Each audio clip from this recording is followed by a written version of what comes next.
Good morning student. आज हम national income पढ़ेंगे। नेशनल इनकम एक टफेस्ट टॉपिक है, चाहे किसी भी एग्ज़ाम में लें तो बच्चे से डर जाते हैं और इसे पढ़ के भी नहीं जाते, छोड़ देते हैं, जबकि ये बहुत इजी है अगर हम इसे अच्छे से समझ लें। तो कॉलेज लेक्चरर के लिए भी ये बहुत ज़रूरी टॉपिक है और बहुत इम्पॉर्टेंट है। उसमें बहुत सारे क्वेश्चंस बनते हैं। तो आज हम पढ़ेंगे। ये आपको वीडियो सिवाय कॉलेज लेक्चर के अलावा भी किसी भी कॉम्पिटिटिव एग्जाम में आपकी हेल्प करेगा, specially 12th class board classes के लिए भी हेल्पफुल रहेगा। तो शुरुआत करते हैं नेशनल इनकम। पहले हम पता कर लेंगे कि नेशनल इनकम का कंसेप्ट हमें पता होना चाहिए किसने दिया। तो नेशनल इनकम का कंसेप्ट साइमन कुजनेट ने दिया। हमारे इंडिया में दादा भाई नौरोजी ने दिया। इसमें एक मैट्रिक्स बनती है जिसे हम कहते हैं सोशल अकाउंटिंग मैट्रिक्स। ये मैट्रिक्स हमें जॉन मीड और स्ट्रॉन्ग ने दी थी। और जो हम इसमें एक फॉर्मूला पढ़ेंगे C+I+G+ वाला, वो फॉर्मूला कीन्स के द्वारा दिया गया था। नेशनल इनकम का जो अकाउंटिंग है, जो कैलकुलेटिंग है, वो CSO के द्वारा की जाती है। CSO मतलब सेंट्रल स्टैटिस्टिकल, पहले ऑर्गेनाइजेशन था, अब ऑफिस हो गया, केंद्रीय सांख्यिकी संगठन, इसके द्वारा की जाती है। और इसने अपनी सबसे पहले जब नेशनल इनकम का इशू निकाला था तो उसका नाम था national income on a white paper. तो इसलिए इसे वाइट पेपर का नाम भी दिया गया और फिर ये ब्लू कलर के एक कवर में आने लग गई, लेकिन फिर बाद में उसको बंद कर दिया गया। अब हम नेशनल इनकम क्या होती है देखिए। जैसे नाम से पता चल रहा है, नेशनल इनकम मतलब राष्ट्र की है। जो भी हमारे यहाँ पे लोग काम करते हैं, उत्पादन के साधन जो भी काम करते हैं, जो भी आर्थिक क्रियाएं करते हैं, हमारे देश के अंदर करते हैं, वो सबको जोड़कर एक साल के अंदर, तो उसे हम क्या कहते हैं, नेशनल इनकम कहते हैं। अगर हमसे कोई पूछे तो हम ऐसे बता सकते हैं। लेकिन इसमें कौन कौन से कंसेप्ट आते हैं, इस कंसेप्ट को हम कैसे क्लियर कर सकते हैं, इसकी क्या क्या टर्मिनोलॉजी है, वो हम इस वीडियो में पढ़ेंगे। तो आइए शुरुआत करते हैं। देखिए, सबसे पहले आता है मीनिंग ऑफ इनकम। मैंने आपको क्या कहा, जो भी इनकम जो फैक्टर ऑफ प्रोडक्शन के द्वारा अर्न की जाती है, उत्पादन के साधन द्वारा, उसे हम कहते हैं फैक्टर इनकम। तो इनकम यहाँ पे दो तरीके की होती है, एक होती है फैक्टर इनकम, एक होती है नॉन फैक्टर इनकम।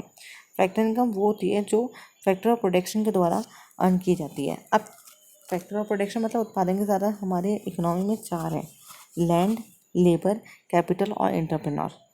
अब लैंड को क्या मिलता है, रेंट, लेबर को वेजेस, कैपिटल को इंटरेस्ट और एंटरप्रेन्योर को प्रॉफिट। इन चारों की इनकम को हम जोड़ दें तो क्या बन जाएगी, फैक्टर इनकम बन जाएगी। नॉन फैक्टर इनकम वो इनकम होती है जो फैक्टर ऑफ प्रोडक्शन अर्न नहीं करते, ठीक है। वो हमें अर्न नहीं होती, वो हमें रिसीव्ड होती है, जैसे गिफ्ट, डोनेशन, एड्स। तो है ना, ये जो हमें बाहर से सहायता मिलती है, ये सब इसमें शामिल है।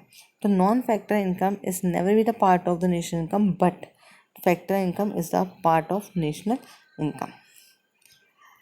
अब नेक्स्ट हम आए, मैंने आपको कहा था इकोनॉमिक एक्टिविटीज़ इंक्लूड होती हैं। मैंने अपने पिछले वीडियोस में ही बता रखा है, हिंदी में भी है और इंग्लिश में भी है, दोनों वीडियोस आप देखिएगा। उसमें बता रखा है कि एक्टिविटीज़ दो तरीके की होती हैं, एक होती है नॉन इकोनॉमिक एक्टिविटीज़ और एक होती है economic activities. Non economic activities are those activities which do not have a prime objective to earn money, but economic activities are those activities which have a prime objective to earn money. For example, देखिए, गैर आर्थिक क्रिया वो होती हैं जिसमें पैसा कमाना हमारा ऑब्जेक्टिव नहीं होता। जैसे जो सन है वो हमें रोशनी दे रहा है, उसको हम बिल तो नहीं दे रहे, ठीक है। दूसरी बात ये कि बारिश का पानी है, वो कैसी क्रिया है, नॉन इकोनॉमिक है। आपकी मम्मी को खाना बना के खिलाती है, वो क्या है, नॉन इकोनॉमिक है। लेकिन इकोनॉमिक एक्टिविटीज़ कौन सी है, जैसे आपको टीचर पढ़ा रहा है, डॉक्टर देख रहे हैं, ये सब इकोनॉमिक एक्टिविटीज़ है। हमारे यहाँ पे इकोनॉमी में इकोनॉमिक एक्टिविटीज़ चार तरीके की होती हैं: प्रोडक्शन, कंजम्पशन, डिस्ट्रीब्यूशन और ट्रेड। ये चार होती हैं और इनको चार जने करते हैं। जैसे प्रोडक्शन मतलब उत्पादन, उत्पादन कौन करेगा, प्रोड्यूसर, उत्पादक। कंजम्पशन कौन करेगा, कंज्यूमर, मतलब उपभोग किसके द्वारा किया जाता है, उपभोक्ता के द्वारा। फिर वितरण, वितरक क्या करेगा, वितरण करेगा, मतलब डिस्ट्रीब्यूशन होगा डिस्ट्रीब्यूटर के द्वारा। और ट्रेडिंग कौन करेगा, व्यापारी करेगा, ठीक है।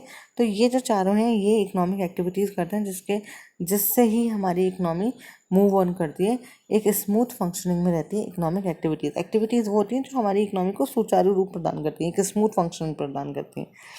फिर हमने नेक्स्ट इसमें आया क्लोज इकोनॉमी और ओपन इकोनॉमी। क्लोज इकोनॉमी जैसे बंद अर्थव्यवस्था कहते हैं, और ओपन इकोनॉमी मतलब खुली अर्थव्यवस्था। बंद अर्थव्यवस्था क्लोज इकोनॉमी का मतलब होता है जिसमें हम आयात निर्यात शामिल नहीं होती, और ओपन इकोनॉमी जिसमें आयात और निर्यात दोनों शामिल होते हैं। इसको हम अगर चाहें तो हम इसे एक न्यूमेरिकली भी, हम इसे फॉर्मूला से भी बता सकते हैं। जैसे क्लोज इकोनॉमी है उसमें C+I+G मतलब उपभोग, निवेश और सरकार, और ओपन इकोनॉमी है तो उसमें आएगा C+I+G+X-M मतलब आयात और निर्यात। तो जिसमें आयात और निर्यात शामिल है वो कौन सी इकोनॉमी होगी? ओपन इकोनॉमी होगी, खुली अर्थव्यवस्था होगी। और जिसमें आयात निर्यात शामिल नहीं है वो कौन सी है? वो क्लोज इकोनॉमी है, बंद अर्थव्यवस्था है। नेक्स्ट आया स्टॉक एंड फ्लो। स्टॉक क्या होता है? जब हम किसी चीज़ को पॉइंट ऑफ टाइम पे मेजर करते हैं, मतलब एक बिंदु पर, निश्चित बिंदु पर मेजर करते हैं, उसे हम स्टॉक कहते हैं। और जैसे हम period of time, over a period of time में मेजर करते हैं उसे हम फ्लो कहते हैं। मतलब जैसे अभी से लेकर थोड़ा आगे 2 घंटे तक के बाद, तो उस बीच का जो अंतराल है उसे मेजर कर रहे हैं तो वो फ्लो कहलाया। मैं आपको एग्जाम्पल बताती हूँ। जैसे टैंक में पानी है तो वो क्या है? स्टॉक है। लेकिन अगर वही पानी नल से बह रहा है तो वो फ्लो है। और हमारा नेशनल इनकम क्या है? फ्लो है, जो पूरे साल में हम मेजर करते हैं। मतलब हमारा फाइनेंशियल ईयर कौन सा है? 1 अप्रैल से 31 मार्च तक है, ठीक है। तो इसमें 1 अप्रैल से 31 मार्च तक हम मेजर कर रहे हैं, मतलब एक पॉइंट पे नहीं कर रहे, 2 पॉइंट्स आ रहे हैं, एक पूरी फाइनेंशियल ईयर आ रहा है, तो उससे हम क्या कहते हैं? फ्लो कॉन्सेप्ट कहते हैं। तो नेशनल इनकम क्या है? फ्लो कॉन्सेप्ट है। नेक्स्ट आता है हमारा सर्कुलर फ्लो ऑफ इनकम। अब सर्कुलर फ्लो ऑफ इनकम क्या होता है? हम ये मानते हैं कि हमारी अर्थव्यवस्था में जो पैसा है वो घूमता रहता है। आज मैंने आपको दिया, कल आपने किसी को दिया, और कहीं ना कहीं से फिर घूम घाम के वो मेरे पास आ जाएगा, मेरे पास से आपके पास आ जाएगा। तो इनकम क्या है? पैसा क्या है कि अर्थव्यवस्था में घूमता रहता है, और ये जो घुमाव है अर्थव्यवस्था में पैसे का, ये ही अर्थव्यवस्था को सुचारू रूप से बढ़ाता है। अब घुमाव भी 2 तरीके के हैं, एक रियल होता है, एक मॉनेटरी होता है। तो हम पहले इससे समझने से पहले हम ये समझ लें कि जब सर्कुलर फ्लो ऑफ इनकम है वो हम 4 मॉडल के हिसाब से पढ़ते हैं। 2 सेक्टर इकोनॉमी, 3 सेक्टर इकोनॉमी और 4 सेक्टर इकोनॉमी। अब क्या है ये? अभी मैंने आपको बंद अर्थव्यवस्था और खुली अर्थव्यवस्था समझाई, तो उसी के हिसाब से मैं आपको समझाती हूँ। देखिए, जिसमें 2 होंगे, सिर्फ 2 ही सेक्टर होंगे, मतलब C+I, या तो घरेलू क्षेत्र होगा या फिर जो प्रोडक्शन कर रहा है वो प्रोड्यूसर क्षेत्र होगा। अगर 3 सेक्टर हैं तो C+I+G, इसमें क्या शामिल हो गया? गवर्नमेंट शामिल हो गई। और अगर 4 सेक्टर हैं तो क्या बन जाएगा? C+I+G+X-M। कहने का मतलब ये है, हमारे यहाँ पे ऐसी अलग अलग अर्थव्यवस्थाएं हैं, अलग अलग क्षेत्र हैं जिसमें पैसा सर्कुलेट करता है। अगर हम सबसे आसान तरीका माने तो हम 2 सेक्टर इकोनॉमी की बात करेंगे, 2 क्षेत्रीय, जिसमें से 2 ही लोग होते हैं, एक तो घरेलू क्षेत्र होता है और एक उत्पादन क्षेत्र होता है, और इन दोनों के बीच में ही पैसा घूम रहा है।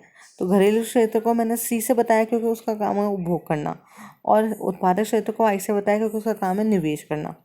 अगर तीसरा सेक्टर आ जाए तो इसमें गवर्नमेंट आ जाता है, और अगर चौथा आ जाए तो इसमें इम्पोर्ट और एक्सपोर्ट आ जाता है।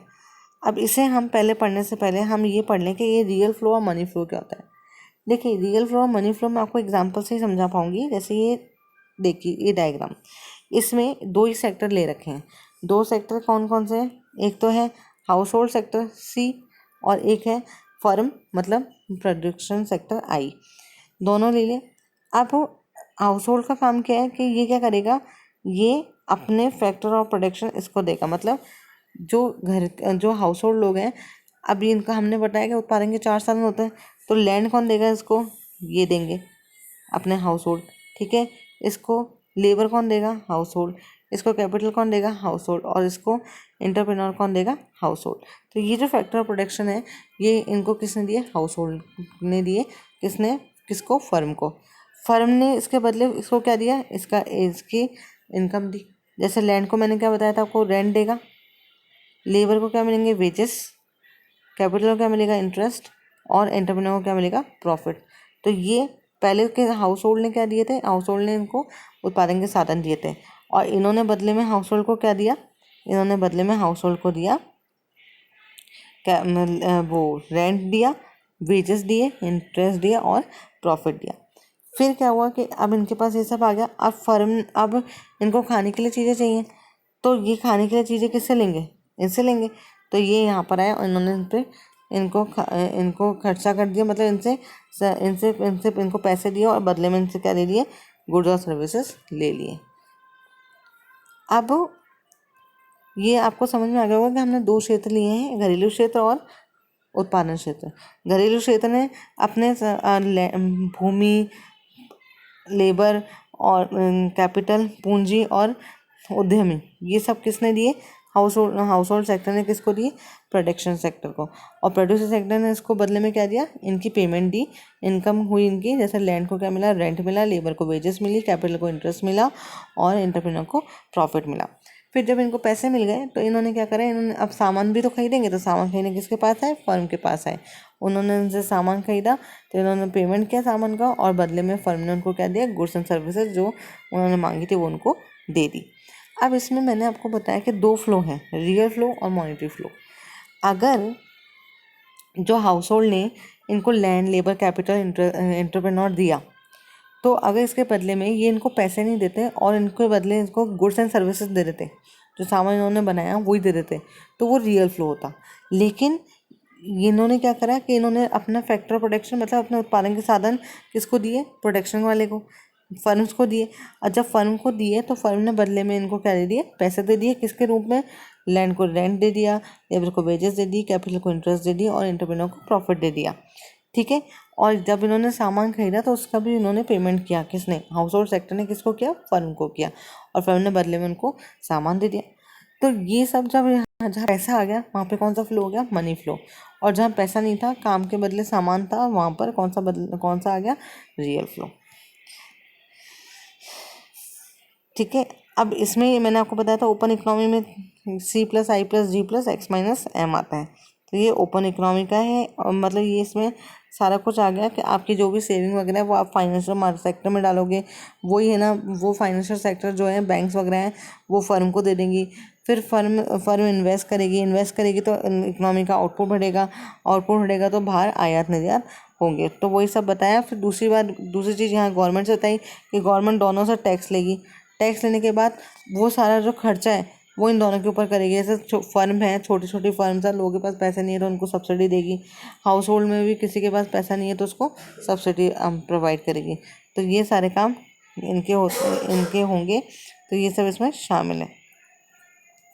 अब नेक्स्ट हम पढ़ेंगे conservative to nation income. Conservative to national income पढ़ने से पहले मुझे लगता है कि आज के लिए इतना ही काफ़ी है आपके लिए।